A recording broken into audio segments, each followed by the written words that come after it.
할렐루야. 오늘도 하나님을 사모하는 마음으로 이 자리에 나오신 여러분 한 분 한 분을 주님의 이름으로 축복합니다. 저희 가정은 3박 4일간의 목회자 수련을 잘 마치고 돌아왔는데요. 이번 수련을 통해서 저희 서부지방 목회자 각 가정을 좀 더 알아가는 아주 귀한 시간이었습니다. 기도해 주신 여러분들께 다시 한번 감사를 드립니다. 오늘 우리에게 주신 하나님의 말씀을 보겠습니다. 하나님의 말씀은요, 욥기 38장 1절에서 11절 말씀입니다. 우리 공동체 성경 읽기에서 제공하는 성경 본문을 보면서 함께 읽도록 하겠습니다. 그때 여호와께서 폭풍 가운데에서 욥에게 말씀하여 이르시되 무지한 말로 생각을 어둡게 하는 자가 누구냐? 너는 대장부처럼 허리를 묶고 내가 네게 묻는 것을 대답할지니라. 내가 땅에 기초를 놓을 때 네가 어디 있었느냐? 네가 깨달아 알았거든 말할지니라. 누가 그것의 도량법을 정하였는지, 누가 그 줄을 그것의 위에 띄웠는지 네가 아느냐? 그것의 주추는 무엇 위에 세웠으며 그 모퉁이 돌을 누가 놓았느냐? 그때 새벽 별들이 기뻐 노래하며 하나님의 아들들이 다 기뻐 소리를 질렀느니라. 바다가 그 모태에서 터져 나올 때 문으로 그것을 가둔 자가 누구냐? 그때 내가 구름으로 그 옷을 만들고 흑암으로 그 강보를 만들고 한계를 정하여 문빗장을 지르고 이르기를 내가 여기까지 오고 더 넘어가지 못하리니 내 높은 파도가 여기서 그칠지니라 하였노라. 아멘. 기도하겠습니다. 사랑하여 충만하신 하나님, 감사합니다. 오늘도 아침을 열어주시고 말씀 앞에 서게 하시니 감사합니다. 오늘도 말씀하신 그 하나님의 말씀을 마음속에 새기고 우리 삶으로 살아냄으로 말미암아 하나님의 말씀의 열매들이 맺어질 수 있도록 역사하여 주시고 이 말씀이 우리의 삶을 이끌어 나갈 수 있도록 하나님 함께 하시고 인도하여 주옵소서. 감사하며 예수님의 이름으로 기도합니다. 아멘. 우리는 살아가면서 참 많은 질문들을 하며 살아갑니다. 그렇죠? 특별히 어려운 일을 만나게 되면요, 더 많은 질문을 하게 됩니다. 평소에는 괜찮다가도 우리에게 고난이 찾아오면 마음속에서 수많은 질문들이 쏟아져 나옵니다. 저도 그랬으니까요. 왜 이런 일이 나에게 일어나는 것일까? 왜 하필 지금일까? 왜 나는 이렇게 힘든 시간을 보내야 하는 것일까? 하나님은 지금도 나를 사랑하시는 것이 맞을까? 내가 기도하는데 왜 응답이 없는 것처럼 느껴질까? 어쩌면 지금 이 말씀을 듣고 계신 분들 가운데도 그런 질문을 품고 계신 분들이 있을지 모르겠습니다. 어떤 분은 건강의 문제 때문에 밤잠을 설치고 계실 것이기도 하고요. 또 병원에 다녀왔는데 의사의 한마디가 참 마음을 무겁게 만들고 검사 결과를 기다리는 시간이 너무 길게 느껴질 수도 있습니다. 어떤 분은 자녀 문제 때문에 마음이 무너질 때가 있을 것이고 또 자녀가 믿음 안에서 잘 자라기를 바라는 그런 현실 가운데, 그런데 현실은 그렇지 못할 때가 있고 또 부모의 마음으로 해줄 수 있는 것이 없다는 사실에 너무 답답해 느껴질 수도 있을 것입니다. 또 어떤 분은 경제적인 어려움 때문에 아휴 하며 깊은 한숨을 쉬고 계실지도 모를 것입니다. 열심히 살아왔는데 현실은 녹록지 않고 계획했던 일들은 자꾸만 틀어지고 앞으로 어떻게 해야 할지 막막하게 느껴질 수도 있습니다. 또 어떤 분은 사람 때문에 힘들어하고 계실 수도 있지요. 가장 가까운 사람에게 상처를 받기도 하고요. 믿었던 사람에게 실망하기도 하고 인간관계 아픔 때문에 마음속에 깊은 눈물을 품고 살아갈 수도 있습니다. 그런데 여러분, 사실 고난 자체도 힘들지만 더 힘든 것이 있습니다. 그것은 바로 이유를 모른다는 것입니다. 왜 이런 일이 일어났는지 모르고 언제 끝날지 모르고 하나님께서 무엇을 하고 계신지 보이지 않을 때 사람은 더욱더 지치게 된다는 것이지요. 만약 하나님께서 우리에게 이제 곧 끝나, 언제 끝난다 이렇게 알려주시면 조금은 더 견딜 수 있을 것 같습니다. 하지만 대부분의 경우 하나님은 우리의 시간표를 보여주지 않으십니다. 그래서 우리는 늘 답답해합니다. 그래서 우리는 눈물을 흘리죠. 그래서 우리는 또한 하나님께 묻습니다. 하나님, 왜입니까? 하나님, 언제까지입니까? 하나님, 제 기도를 듣고 계시는 거 맞나요? 오늘 본문의 욥이 바로 그런 사람이었습니다. 사실 욥은 우리가 상상할 수 없는 그런 고난을 경험한 사람입니다. 하루아침에 엄청난 재산을 잃었지요. 사랑하는 10명의 자녀를 잃었습니다. 온몸에는 악성 종기가 생겨서 건강도 잃게 됩니다. 심지어 가까운 사람들의 위로조차도 받지 못했습니다. 친구들은 위로하기는커녕 분명 네가 죄를 지었기 때문일 것이다 라고 말하면서 욥을 더욱더 괴롭게 만들었습니다. 지금 욥은 재산도 잃고 자녀도 잃고 건강도 잃고 사람들의 이해와 위로도 받지 못하는 그런 상황입니다. 여러분이라면 어떻게 하시겠습니까? 아마 우리도 욥처럼 하나님께 이유를 묻게 될 것입니다.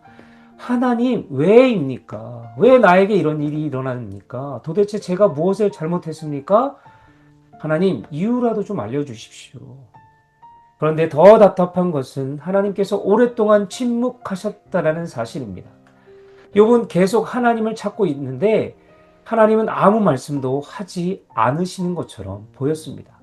기도는 하는데 응답은 없는 것 같고, 부르짖는데 침묵만 들리는 것 같고, 찾는데 보이지 않는 것 같은 그런 시간이 계속되었습니다. 그런데 오늘 본문에 와서 드디어 하나님이 말씀하십니다. 무려 35장 이 긴 동안의 침묵을 깨고 하나님이 직접 등장하시는 것이지요. 그런데 여러분, 하나님께서 등장하시는 방식이 참 놀랍습니다. 우리 같으면 하나님께서 아마 따뜻한 음성으로 나타나실 것 같습니다. 욥아, 많이 힘들었지? 내가 다 알고 있단다. 이렇게 말씀하실 것 같습니다. 그런데 하나님은 예상하지 못한 그런 방식으로 등장하시지요. 우리 1절을 볼까요? 그때 여호와께서 폭풍우 가운데서 욥에게 말씀하여 이르시되, 하나님은 폭풍우 가운데 말씀하셨다 말씀합니다. 왜 하필 폭풍이었을까요? 왜 잔잔한 바람이 아니었을까요? 왜 따뜻한 햇살이 아니었을까요? 그 이유는 욥의 삶 자체가 그런 폭풍 한가운데 있었기 때문입니다. 그리고 하나님은 폭풍이 지나간 후에 찾아오시는 그런 분이 아니라 폭풍 한가운데로 들어오시는 그런 하나님이시기 때문에 그렇습니다. 오늘 이 아침에도 동일하죠. 여러분의 삶에 아직 폭풍이 끝나지 않을 수 있습니다. 경험하고 있고 지나가고 계신 분도 계실 거예요. 아직 해결되지 않은 문제도 있을 수 있습니다. 아직 응답받지 못한 기도 제목이 있을 수 있습니다. 그러나 오늘 말씀은 우리에게 분명히 말합니다. 하나님은 폭풍 밖에 계시는 분이 아니라 폭풍 한가운데에서 말씀하신 분이라는 것입니다. 그리고 바로 그 하나님께서 오늘 본문 말씀을 통해서 우리에게 말씀하고 계시다라는 것이요. 첫 번째로요. 하나님은 우리의 지혜 한계를 깨닫게 해주신다라는 것입니다. 이제 하나님께서 욥에게 하시는 첫 번째 말씀을 보겠습니다. 2절과 4절인데요. 무지한 말로 생각을 어둡게 하는 자가 누구냐? 내가 땅에 기초를 놓을 때에 내가 어디 있었느냐? 네가 깨달아 알았거든 말할지니라. 여러분, 이 말씀을 처음 읽으면 하나님께서 욥을 심하게 꾸짖으시는 그런 것처럼 보일 수도 있습니다. 하지만 사실은 그렇지 않습니다. 하나님은 욥을 정죄하고 계신 것이 아닙니다. 하나님은 욥의 시선을 넓혀주고 계신 것이지요. 지금까지 욥은 계속해서 자신의 고난만 바라보고 있었습니다. 왜 이런 일이 일어났는지, 왜 하나님이 침묵하시는지, 왜 자신이 이런 고통을 겪어야 하는지만 생각하고 있었다라는 것이죠. 그런데 하나님은 갑자기 욥을 우주 창조의 현장으로 데려가고 있습니다. 그리고 질문합니다. 욥아, 내가 세상을 만날 때 너는 어디에 있었느냐? 땅에 기초를 놓을 때 내가 함께 있었느냐? 이 우주의 모든 원리를 네가 다 이해하고 있느냐? 물론 욥은 대답할 수 없었습니다. 아니요, 대답할 수 있는 사람은 세상에 아무도 없을 것입니다. 여러분, 우리는 참 많은 것을 알고 있다고 생각하며 살아갑니다. 인터넷도 있고요, AI도 있고 정보도 넘쳐나는 그런 시대에 살고 있기 때문에 더 그렇습니다. 하지만 사실 우리는 아는 것보다 모르는 것이 훨씬 많습니다. 의사도 모든 병을 다 알지 못하지요. 과학자도 우주의 비밀을 다 알지 못합니다. 부모님들도 자녀의 미래를 다 알지 못합니다. 저와 같은 목회자도 성도님들의 모든 삶을 다 알지 못합니다. 그런데 우리는 종종 하나님 앞에서 이렇게 말합니다. 하나님, 저는 이해가 안 됩니다. 그 말 속에는 때로 이런 뜻이 숨겨 있다는 것이죠. 하나님, 제 생각에는 이게 맞는 것 같은데 왜 하나님은 다르게 하십니까? 우리의 문제는 하나님을 이해하지 못하는 것이 아니라 하나님을 너무 쉽게 이해하려고 한다는 것이지, 우리의 생각 안에 하나님을 가두려 한다는 것입니다. 우리는 작은 컵 하나를 들고 바다를 담으려 한다는 것과 같다는 거예요. 그리고 컵에 다 담기지 않으면 바다가 오히려 잘못되었다라고 생각합니다. 문제는 바다가 아니라 컵에 있음에도 우리는 바다가 늘 잘못되었다라고 생각을 합니다. 우리의 지혜는 제한적입니다. 우리의 경험도 제한적입니다. 우리의 시야도 제한적입니다. 우리는 오늘만 봅니다. 하지만 하나님은 어제도 보시고 오늘도 보시고 앞으로 일도 보고 계시다라는 것이지요. 우리는 눈앞에 한 장면만 보게 됩니다. 하지만 하나님은 인생 전체를 보고 계십니다. 마치 어린아이가 수술실에 들어가는 상황과 비슷합니다. 어린아이는 이해하지 못하지요. 왜 엄마가 나를 병원에 데려왔는지, 왜 의사가 아프게 하는지, 왜 지금 이런 일을 당해야 하는지 모릅니다. 그래서 울고 두려워합니다. 하지만 부모는 알고 있지요. 이 수술이 아이를 살리기 위한 것이라는 사실을 말입니다. 아이 입장에서는 이해되지 않지만 부모는 더 큰 그림을 보고 있는 것입니다. 우리도 마찬가지입니다. 고난을 겪을 때 우리는 지금 눈앞에 아픔만 봅니다. 그래서 하나님께 묻죠. 하나님, 왜입니까? 왜 지금입니까? 왜 하필 나입니까? Why me? 그런데 하나님은 모든 이유를 설명하시기보다 하나님 자신을 보여주고 계십니다. 왜냐하면요, 이유를 아는 것보다 하나님을 아는 것이 더 중요하기 때문에 그렇습니다. 사실 욥이 찾고 있었던 것은 답이었습니다. 하지만 하나님이 주신 것은 하나님 자신이었지요. 그리고 그것으로 충분했습니다. 여러분, 우리도 살다 보면 이해되지 않는 일이 많습니다. 기도했는데 응답이 없는 것 같을 때가 있지요. 열심히 믿음 생활했는데 예상치 못한 어려움이 찾아올 때도 있습니다. 선하게 살려고 애썼는데 억울한 일을 당할 때도 있습니다. 그럴 때 우리는 자꾸 이유를 찾으려 합니다. 하지만 하나님은 때때로 이유보다 더 큰 선물을 주십니다. 바로 하나님 자신을 주신다는 것이지요. 이사야서 55장 8절과 9절 말씀은 이렇게 말합니다. 이는 내 생각이 너희의 생각과 다르며 내 길은 너희의 길보다 높음이니라. 여러분, 하늘과 땅의 거리가 우리가 잴 수 있을까요? 대략은 판단할 수 있겠죠. 그러나 셀 수 없을 만큼 멀기 때문에 불가능합니다. 그런데 하나님은 말씀하십니다. 내 생각이 너희 생각보다 그만큼 높다. 그러므로 믿음은 모든 것을 이해하는 능력이 아닙니다. 여러분, 믿음은 모든 것을 이해하지 못해도 하나님을 신뢰하는 것입니다. 믿음은 답을 다 얻는 것이 아닙니다. 답보다 하나님을 붙잡는 것입니다. 오늘 이 아침에 하나님께 이렇게 한번 고백해 보았으면 좋겠어요. 하나님, 솔직히 잘 모르겠습니다. 왜 이런 일이 일어났는지도 모르겠습니다. 언제 끝날지도 모르겠습니다. 하지만 하나님은 알고 계심을 나는 믿습니다. 제 생각보다 하나님의 생각이 더 크고 선하심을 믿습니다. 바로 이 고백이 하나님께서 기뻐하시는 믿음의 고백인 줄 믿습니다. 두 번째로요, 하나님은 지금도 온 세상과 우리의 삶을 다스리고 계시다라는 것이지요. 이제 두 번째로 하나님께서 욥에게 보여주시는 것은 창조주 하나님의 그 절대적인 주권을 보여주고 계십니다. 본문 5절에서 7절을 보면 하나님께서 마치 건축가가 집을 짓는 장면처럼 세상을 창조하신 이야기를 들려주고 계십니다. 하나님은 땅의 크기를 정하시고 기초를 놓으시고 주춧돌을 세우시고 만물을 질서 있게 배열하셨다. 이런 말씀을 하십니다. 여러분, 하나님은 지금 욥에게 단순히 창조 과학을 가르치시는 것이 아니에요. 하나님의 메시지는 이것입니다. 욥아, 내가 이 세상을 만들었다.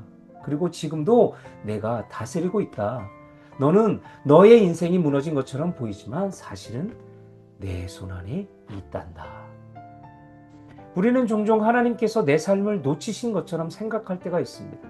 저 역시 그런 삶을 살았었고요. 기도해도 상황이 달라지지 않으면 하나님, 나를 잊으신 건 아닐까 하며 그런 생각들을 하고 살아갑니다. 문제가 오래 지속되면 하나님, 하나님이 정말 일하고 계신 거 맞나요? 라는 의심도 찾아오기도 합니다. 하지만 여러분, 하나님은 한 번도 졸거나 주무신 적이 없어요. 한 번도 실수하신 적이 없어요. 한 번도 우리를 잊어버리신 적이 없으십니다.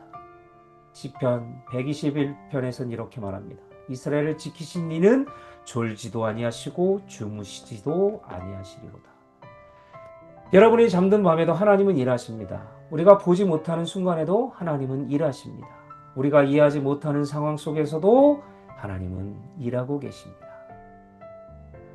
한 어린아이가 아버지와 함께 비행기를 타고 있었어요. 그런데 갑자기 심한 난기류를 만나서 비행기가 크게 흔들리기 시작합니다. 승객들은 불안해졌고 여기저기서 긴장하는 모습이 보였습니다. 그런데 그 아이는 평온하게 그림을 그리고 있었습니다. 옆에 앉아있던 승객이 물었습니다. 얘야, 비행기가 이렇게 흔들리는데 무섭지 않니? 그러자 아이가 웃으며 대답합니다. 괜찮아요. 저 비행기를 조종하는 분이 바로 우리 아빠거든요. 여러분, 비행기가 흔들리지 않는 것이 아닙니다. 폭풍이 없는 것도 아닙니다. 그러나 누가 조종하고 있는지를 알기 때문에 평안할 수 있었던 것이지요. 우리의 신앙도 마찬가지입니다. 믿음이란 폭풍이 없는 삶을 말하는 것이 아닙니다. 누가 내 삶을 붙들고 계시는지를 아는 것입니다. 지금 삶이 여러분 흔들리고 계신가요? 계획이 틀어졌습니까? 생각지도 못한 문제가 생겼습니까? 그렇다고 해서 하나님이 조종 속에서 내려온 것은 아닙니다. 하나님은 여전히 그 자리에 계십니다. 여전히 여러분의 삶을 붙들고 계십니다. 여전히 여러분의 가정을 붙들고 계십니다. 여전히 여러분의 자녀를 붙들고 계십니다. 여전히 우리의 교회를 붙들고 계십니다. 아멘.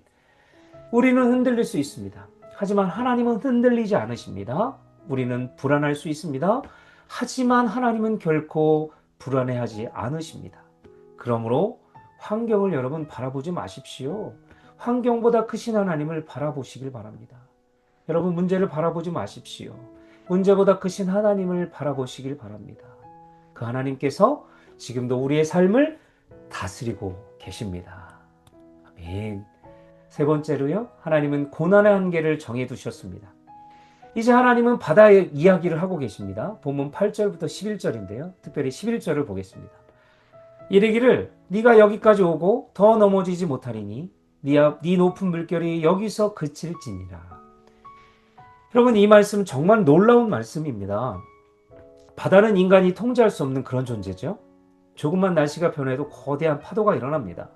태풍이 오면 모든 것을 집어삼킬 것처럼 보입니다. 성경에서도 바다는 종종 혼돈과 두려움, 고난을 상징하기도 합니다. 그런데 하나님은 그 바다를 향해 말씀하시죠. 여기까지다. 더 이상은 안 된다. 내가 선을 그어 놓았다. 이 말씀은 단순히 바다에 대한 이야기가 아닙니다. 우리 인생의 고난에 대한 이야기이기도 합니다. 우리가 만나는 이 고난도 하나님의 통제 밖에 있는 것이 아니라는 것이죠. 하나님은 고난에도 경계선을 이렇게 정해두셨다는 것입니다. 여러분 욥을 보십시오. 사탄은 마음대로 욥을 공격할 수 없었습니다. 처음에는 재산만 건드릴 수 있었습니다. 그 다음에는 건강까지 허락합니다. 그러나 더 나아가서 생명은 건드릴 수 없었습니다. 왜입니까? 하나님께서 선을 그어 놓으셨기 때문입니다. 여러분이 지금 겪고 있는 문제도 마찬가지입니다. 질병도, 경제적 어려움도, 관계의 갈등도 하나님의 그 허락 없이 우리를 삼킬 수 없다라는 것입니다. 하나님께서 반드시 한계를 정해 놓으셨기 때문입니다. 우리는 때로 파도만 보죠. 그래서 두려워합니다. 파도가 너무 커 보이기 때문에 그렇습니다. 하지만 여러분, 파도보다 더 큰 분이 누구십니까? 바로 하나님이십니다. 파도는 아무리 높아도요, 하나님의 명령 앞에서 멈춰야 합니다. 고난도 아무리 커 보여도 하나님의 명령 앞에서는 멈춰야 합니다. 눈물도 끝이 있습니다. 아픔도 분명히 끝이 있습니다. 시련도 끝이 있습니다. 하나님께서 정하신 시간이 되면 반드시 끝이 있습니다. 그래서 우리는 소망을 잃지 않는 것입니다. 그래서 우리는 다시 일어서는 것입니다. 그래서 우리는 오늘도 기도하는 것입니다. 여러분 고린도전서 10장 13절을 말씀합니다. 오직 하나님은 미쁘사 너희가 감당하지 못할 시험 당함을 허락하지 아니하시고. 여러분 하나님은 우리를 무너뜨리기 위해 시험을 허락하지 않으십니다. 더 깊은 믿음으로 이끄시기 위해 시련이라는 고난이라는 시험이라는 도구를 사용하십니다. 더 하나님을 의지하기 위해서 허락하십니다. 더 성숙한 믿음의 사람으로 세우시기 위해서 허락하신다라는 것입니다. 그러므로 오늘 우리가 지나가는 이 광야도 헛되지 않는 것이지요. 오늘의 눈물도 헛되지 않는 것입니다. 하나님은 반드시 선한 열매를 맺게 하실 것이기 때문에 그렇습니다. 말씀을 마치겠습니다. 오늘 말씀을 통해 하나님께서는 욥에게 고난의 이유를 설명하지 않으셨다는 것이죠. 그것을 알 수 있습니다. 사실 욥은 이유를 알고 싶었습니다. 왜 이런 일이 일어났는지 알고 싶었지요. 왜 자신이 이런 아픔을 겪어야 하는지 설명을 듣고 싶었습니다. 하지만 하나님은 이유를 설명하지 않으셨습니다. 대신 하나님은 그 자신을 보여주셨습니다. 내가 누구인지 보아라. 내가 얼마나 크고 위대한지 보아라. 내가 여전히 세상을 다스리고 있음을 보아라. 내가 여전히 너를 붙들고 있음을 보아라. 그리고 그것으로 충분했습니다. 폭풍은 여전히 남아 있습니다. 현실은 당장 바뀌지 않습니다. 하지만 욥의 마음은 달라졌습니다. 왜냐하면 폭풍보다 크신 하나님을 보게 되었기 때문입니다. 어쩌면 지금 여러분도 폭풍 속을 지나고 계실지 몰라요. 여전히 해결되지 않은 문제가 있을 수도 있어요. 여전히 아픈 부분이 있을 수 있습니다. 여전히 눈물로 기도하는 제목들이 있을 수 있습니다. 그러나 여러분 기억하십시오. 하나님은 폭풍 밖에서 말씀하시는 분이 아니에요. 폭풍 한가운데에서 들어오셔서 말씀하시는 분입니다. 그리고 오늘도 우리에게 말씀하십니다. 내가 너를 붙들고 있다. 내가 너를 잊지 않았다. 내가 지금도 일하고 있다. 파도는 여기까지만이다. 여러분, 문제보다 크신 하나님을 바라보십시오. 폭풍보다 크신 하나님을 바라보십시오.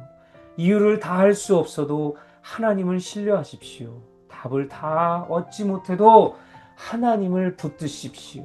그러면 하나님께서 욥에게 그러하셨던 것처럼 우리에게도 평안을 주실 것입니다. 오늘 하루도 어떤 상황 속에서도 담대하게 고백하시길 바랍니다. 내 영혼은 주님 안에서 안전합니다. 왜냐하면 나를 붙들고 계신 하나님이 살아계시기 때문입니다. 기도하겠습니다. 사랑과 은혜가 풍성하신 하나님 아버지, 오늘도 이 아침에 우리를 말씀 앞으로 불러주시고 폭풍 속에서도 여전히 우리와 함께 하신 하나님을 바라보게 하시니 감사합니다. 주님, 우리는 때로 이해할 수 없는 고난과 문제 앞에서 두려워하고 늘 낙심합니다.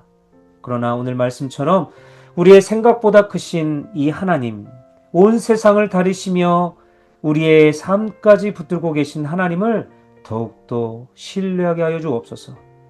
특별히 삶의 폭풍 가운데 있는 우리 사랑하는 백성들, 우리 성도님들을 기억하여 주시고 질병과 경제적인 어려움들, 가정과 자녀의 문제로 기도하는 모든 그런 심령들에게 하늘의 위로와 평안을 허락하여 주시옵소서.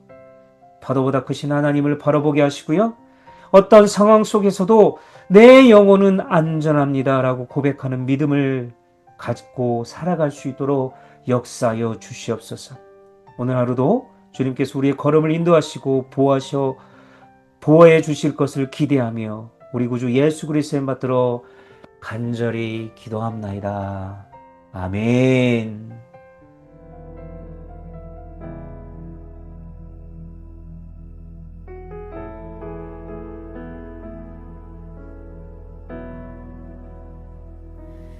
내 아버지 그 품 안에서 내 영혼은 안전합니다. 주 손길로 내 삶을 안으시니 그 평강이 나를 덮습니다. 내 아버지 그 품 안에서 내 영혼은 안전합니다. 주 손 내 삶을 안으시니 그 평강이 나를 덮습니다. 나비로